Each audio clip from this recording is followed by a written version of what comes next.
it gives me enormous pleasure to introduce our next speaker. In June, it was, I think, Via Campesina had its 6th international conference in Jakarta. And during the course of that conference, there was one of the most wonderful mysticas of La Via I've ever seen, where the baton of the Secretariat, International Secretariat, passed from the Indonesian Secretariat, Henry Saragi, to the new Zimbabwean Secretariat with Elizabeth Mpofu. I'm sure there are lots of iPhone videos all around the world with pictures of this ceremony, which was done with such great sensitivity and also with great purpose of showing how this growing international peasant movement of La Via Campesina has the strength to be able to shift its organization from continent to continent, first in Latin America, then in Southeast Asia, and now in Africa, at a particularly critical time when this contest that Olivia was describing about, in terms of determining what the food system is about and how it should be managed, is reaching a peak of activity in the African continent. So I would like to give you the floor, Elizabeth, to describe to us some of what you think are the challenges and the opportunities. I give you the floor.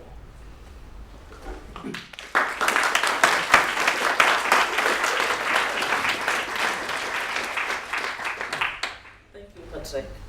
I don't know where to start after Dr. Olivia has talked and after Mamadou has said something, but I think the reality is that we are farmers on the ground. We are practical on a daily basis. We are facing challenges. And what should we do about those challenges?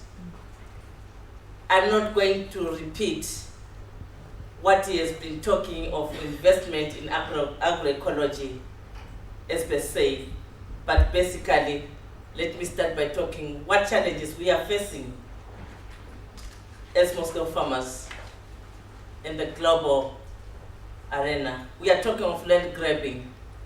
If we want to talk more on food sovereignty, how are we going to achieve if our land is being grabbed away from us? It's a big challenge. We might do the campaigns whatsoever, but if we don't have the land, we are wasting our time. Let's talk of the seeds. They are now talking of harmonized seed laws. What does that mean to a farmer? What are the effects of those harmonized seed laws, especially in our African continent? They've already decided to sign for those harmonized seed laws.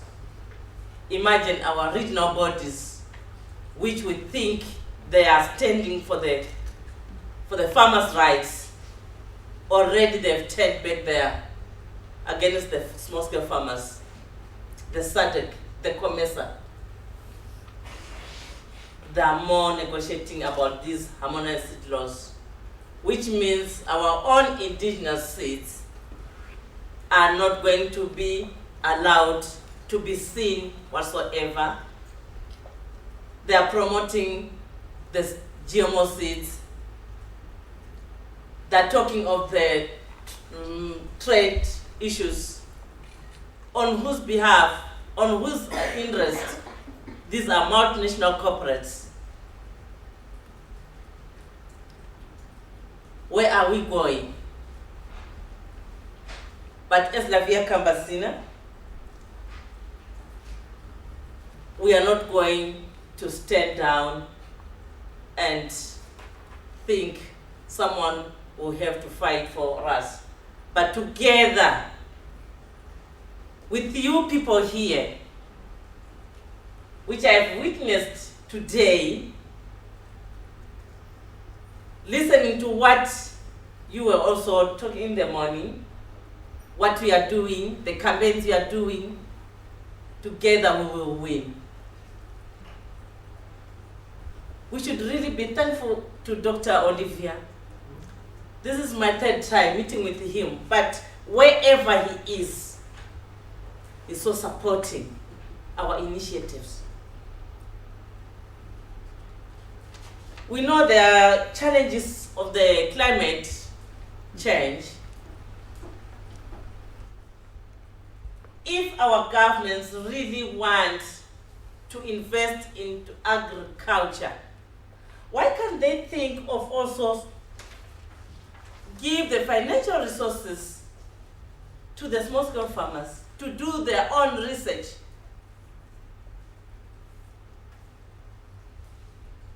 And also to promote the technologies. We know we can do it, like agroecology farming systems. But you find out these huge amounts of money is being given to research institutions which are biased, to the media sectors which doesn't even cover our own histories of farming systems, our own traditional knowledge of farming. So I think, ladies and gentlemen, we have a big role to play in campaigning for our rights, and even to tell the UK government that we really need those funding partners to support the small-scale farmers in whatever initiative they are doing. We know we are not being recognized globally, that we are taken to be people who don't know what they are doing, who cannot produce. But the majority of the food producers are in the rural areas, especially in Africa. And a bigger percentage, we are the women who are producing more food. 70% of the food is being produced by women. But when it comes also to leadership, very few women are given that opportunity to lead the process. That is another challenge. Now, as Patrick has just introduced the coming of the IOS of Lavia Kambasina in Zimbabwe, I think there was a big reason why that decision was made. My organization, Zimbabwe Smallholder Organic Farmers Forum, is very new and very little. But the reason is because of something which other people don't like to hear, the issue of land reform which took place in Zimbabwe. Because you have been hearing so many stories regarding the land reform, land distribution, which happened in Zimbabwe. Some might think, okay, that was not the way it should have been done. But no, it was a radical thing. Yes, totally, it was so radically performed. Why? Because after the war, our president took time thinking that the negotiations were going to be exercised, but after 20 years, we thought, okay, it's now high time.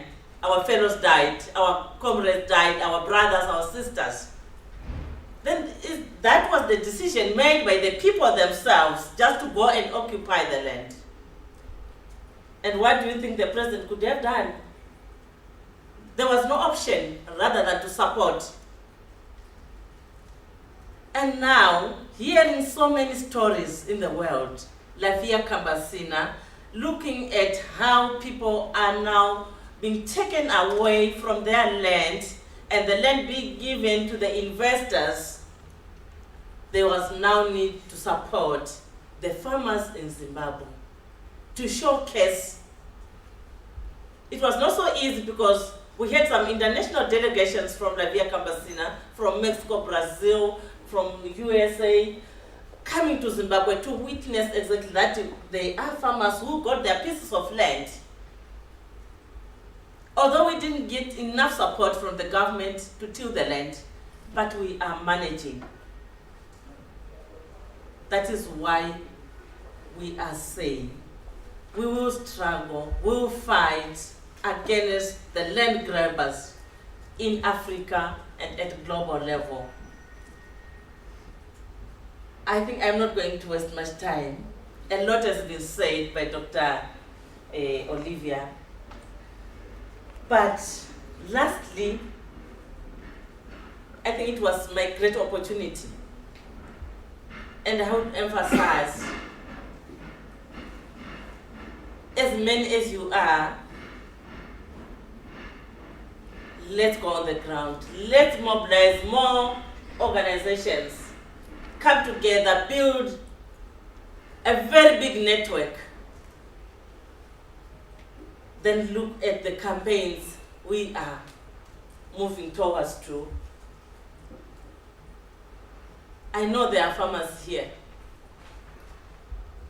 although they are not going to have time to talk, but they are there. They have issues which are pending. We are together, ladies and gentlemen. Let's fight together until we win our struggles.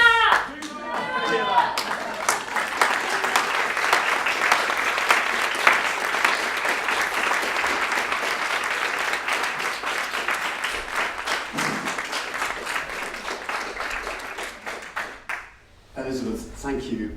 Thank you for making time at the beginning of your very, very busy mandate, which starts, in fact, this month, to be with us.